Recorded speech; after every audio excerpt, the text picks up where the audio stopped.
2026 சட்டமன்ற தேர்தலில் சீனியர்களுக்கு வாய்ப்பு குறைக்கப்பட்டு ஜூனியர்களுக்கு வழிவிட வேண்டும் என்று அமைச்சர்களுக்கு திமுக தலைமை நேரடியாகவும் மறைமுகமாகவும் தெரிவித்துவிட்டதாக கூறப்படுகிறது.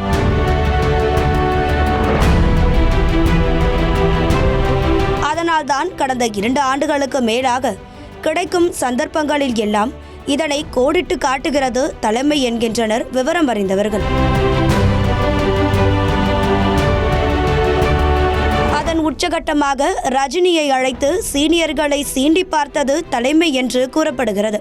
இந்த நிலையில் அதன் கிளைமேக்ஸ் காட்சிகளின் ப்ராசஸ் தொடங்கிவிட்டதாகவும் 2026 தேர்தலுக்கான வேட்பாளர்கள் தேர்வு தொடங்கி தற்போது கட்சியில் யாருக்கெல்லாம் முக்கியத்துவம் கொடுத்து பூஸ்டப் செய்யலாம் என்பதை கட்சி தலைமை செயல்படுத்தி வருவதாகவும் அறிவாலய வட்டாரங்கள் தெரிவிக்கின்றன. அந்த வகையில்தான் சீனியர்கள் யாருக்கும் அமையாத வாய்ப்பை ஜூனியர் அமைச்சர் ஒருவருக்கு வழங்கி சர்ப்ரைஸ் கொடுத்துள்ளதாம் தலைமை. அதாவது கடந்த ஜனவரி 28 தொடங்கி மார்ச் 3 வரையிலான 35 நாட்களுக்குள் மாநாடுகளை போன்ற பிரம்மாண்டமான விழாக்களை நடத்த துணை முதலமைச்சரின் நெருங்கிய நண்பரும் இளைஞர் அணியை சேர்ந்தவருமான அமைச்சர் அன்பில் மகேஷுக்கு திமுக தலைமை டாஸ்க் கொடுத்ததாக கூறப்படுகிறது.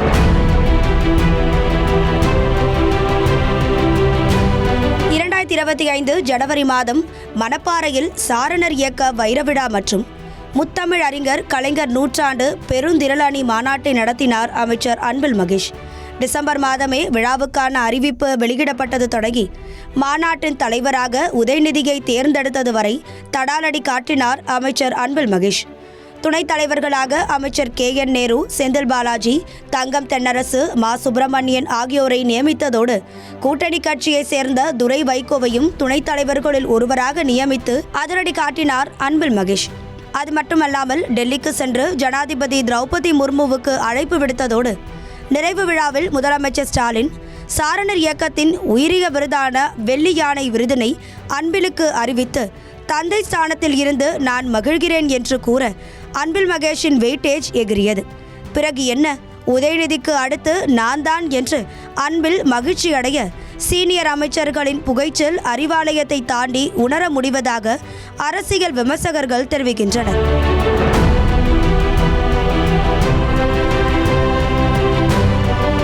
இந்த விழா பரபரப்புகள் அடங்குவதற்குள் பிப்ரவரி 22 விருதாச்சலத்தில் தமிழ்நாடு மாநில பெற்றோர் ஆசிரியர் கழகத்தின் 7வது மண்டல மாநாட்டை ஒருங்கிணைத்தார் அன்பில் மகேஷ்.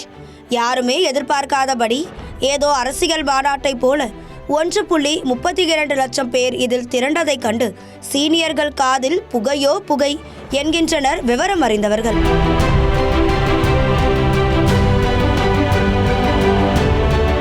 அந்த நிகழ்விலும் முதல்வரை முன்னின்று பள்ளி சீர்வரிசையை சுமந்து வந்தது சீனியர்களை மேலும் சூடேற்றியதாக கூறப்படுகிறது.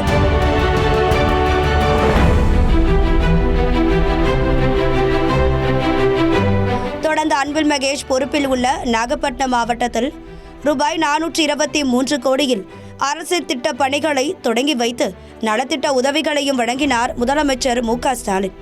அப்போது பேசிய முதல்வர் நலத்திட்ட உதவிகள் விழாவையே ஒரு மாநாடு போல நடத்தி இருக்கிறார் என்று வாழ்த்த மாநாடுகளின் நாயகன் என்று கலைஞரால் அழைக்கப்பட்ட மீசைக்கார அமைச்சருக்கு கோபம் கொப்பளித்துள்ளதாக கூறப்படுகிறது.